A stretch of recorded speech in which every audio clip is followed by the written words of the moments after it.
Nous vous remercions d'être venus aujourd'hui. Sans combat pour que les nombreuses questions qui entourent la mort de son petit frère trouvent des réponses et pour que les policiers tueurs et leurs complices prennent leurs responsabilités, son combat pour la vérité et la justice, nous revenons ici. Comme vous le savez, une reconstitution est exigée. Et c'est ce que nous demandons particulièrement aujourd'hui. Pour que l'impunité cesse. La thèse de la légitime défense n'est pas entendable. Il faut que la justice et la vérité soient entendues. Bonjour à tout le monde. Je vous remercie beaucoup le fait que vous êtes venus me porter soutien pour mon combat. Mais c'est aussi votre combat. C'est pas mon combat toute seule. On lutte ensemble. Merci aussi à toutes les familles victimes qui viennent de loin. Parce qu'on est nombreux. Et si je continue, je pense qu'on est nombreux. Et voilà. Merci pour les soutiens qu'on m'a apporté, les Rennes et des gens de Grenoble. Merci de la cantine de Rennes aussi. Merci pour les gens qui sont accueillis des gens d'hébergement. Merci aussi les personnes qui sont gardées des enfants.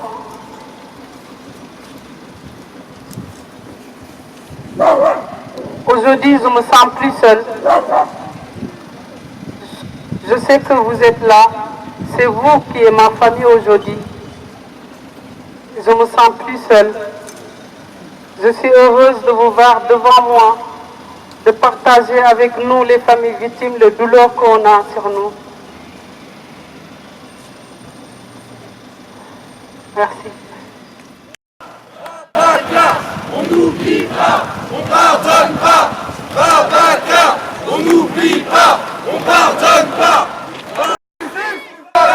Justice pour Babacar, justice pour Babacar, justice, justice pour Babacar, justice pour Babacar, justice pour Babacar, justice pour Babacar, justice pour Babacar, justice.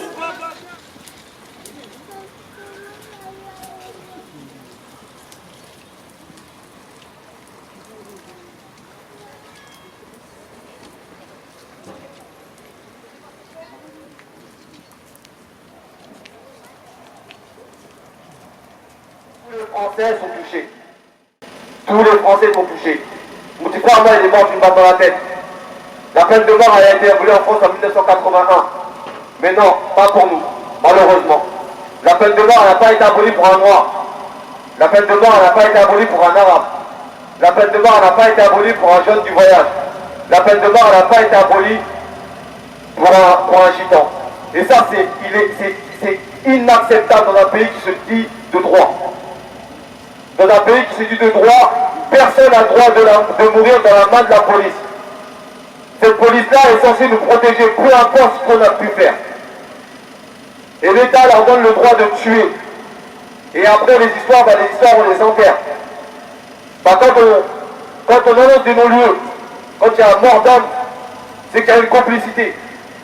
Quand on annonce des non-lieux, quand il y a mort d'homme, c'est que l'État est complice.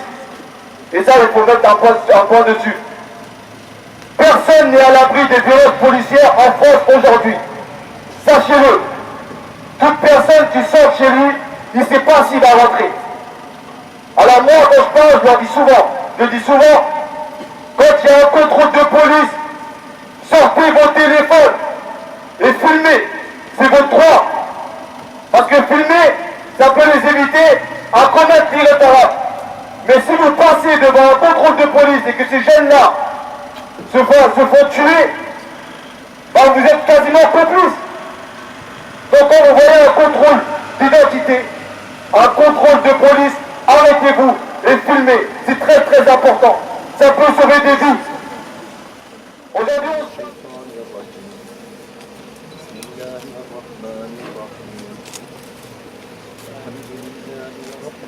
العالمين الرحمن الرحيم مالك يوم الدين إياك نعبد وإياك نستعين اهدنا الصراط المستقيم صراط الذين أنعمت عليهم غير المغضوب عليهم ولا الضالين آمين.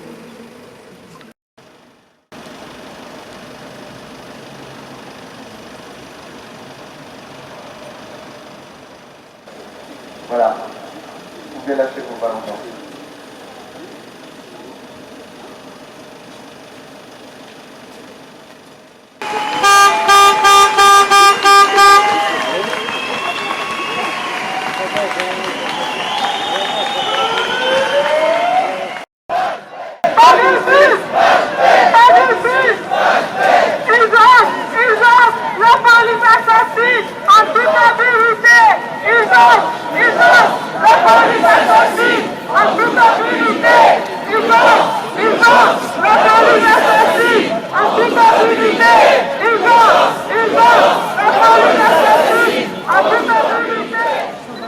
Donc du coup, je suis la sœur d'Angelo.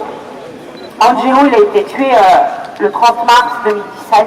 Ça fait 3 ans qu'on lutte.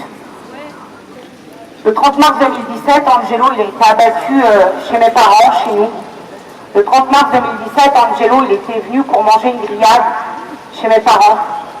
Angelo, 6 mois avant, il était en prison, il a eu une journée de permission de cette prison. Et il n'est pas rentré. Pendant 6 mois, Angelo, il vivait comme tout le monde en fait. Pas comme quelqu'un en cavale. Il vivait librement. Et le 30 mars 2017, il était invité pour manger chez mes parents. Et vers 13h, c'est une antenne du GIGN qui se déplace à notre domicile. Angelo, il se cache juste dans une petite remise, sans issue. Et quand ils sont arrivés, ils ont mis tout le monde à terre. C'était dans une violence comme la guerre, quoi. Tout le monde à terre, menotté dans le dos, mitraillette sous la tente. Et tout le long, ça a été fermé là. À aucun moment, ils ont demandé où Angelo était. Ils ont fouillé toute la propriété et ils étaient prêts à repartir.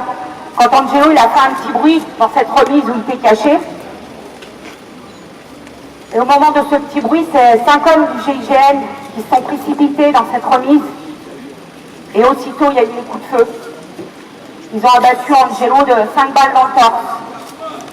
5 balles tirées dans le torse d'Angelo. Une dans le poumon droit, une dans le poumon gauche, une dans le cœur, une dans le foie, une dans le rein. Ces hommes-là, ils sont surentraînés. Ils ont visé Angelo, ils disent eux-mêmes. Ils ont visé Angelo.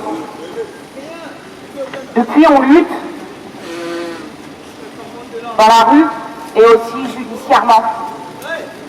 Mais judiciairement, ce qui se passe, c'est horrible.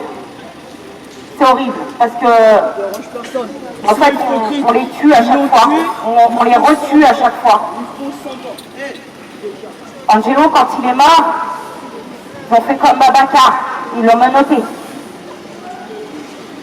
Angelo, quand il est mort, quand ils l'ont tué, ils ont dit qu'Angelo, il avait un couteau. Et qui... légitime défense, comme pour Babacar. Angelo, quand il est mort, ceux qui l'ont tué, ils ont porté plainte dessus aussi. Pour s'en servir contre lui après. Depuis le 30 mars, on a pris 2 non-lieux. Un premier non-lieu par le tribunal de Blois. Un deuxième non-lieu en février 2018. Deuxième non-lieu, il est confirmé en appel, mais pour la première fois avec le permis de tuer, la loi L435. C'est la première fois qu'ils appliquent cette loi. Ça, c'est dur à avaler. En appliquant cette loi, on n'a pas de procès pour Angelo. Qu'est-ce que ça veut dire pour nous et politiquement? Parce que quand on se bat pour Angelo, on se bat pour tous. Gagner un combat, Babacar et Koussam et que les autres familles n'aient pas la justice, c'était à moitié gagné. Mais Angelo, ils l'ont visé, ils l'ont tué de 5 balles. Il est mort par balle. Ça, ils assument avoir visé Angelo. Pour la première fois, on nous applique le L435. Angelo, c'est un mort par balle. Avec cette loi, on n'a pas de procès, on est en cassation. Les assassins de mon frère passeront jamais en justice. Qui ne passe pas en jugement quand il y a mort d'homme, sauf quand c'est les forces de l'ordre. Là, ce qui est grave, c'est qu'Angelo est mort par balle. Ils l'ont visé, 2 tueurs. Ils étaient 5 GIGN, 2 tueurs. Et 3 menteurs puisqu'ils se couvrent. Plus, quand ils menottent Angelo, on a appris après, dans le dossier, ils ont menotté Angelo, et l'excuse d'avoir menotté Angelo, c'est de le démenoter pour le mettre dans une position plus confortable. Celui qui a mis 4 balles dans le corps de mon frère, le démenote pour le mettre dans une position plus confortable. Après, on s'aperçoit, dans le dossier, ce qu'on voit, c'est le corps de mon frère allongé sur le dos, avec un couteau dans le prolongement du bras droit. Alors qu'ils disent, eux-mêmes, qu'Angelo est tombé la tête en avant. Pour moi, la modification de scène de crime, ça, ils devraient en répondre dans un pays de droit où il y a eu mort d'homme. Justice pour Adamo! Justice pour Adamo!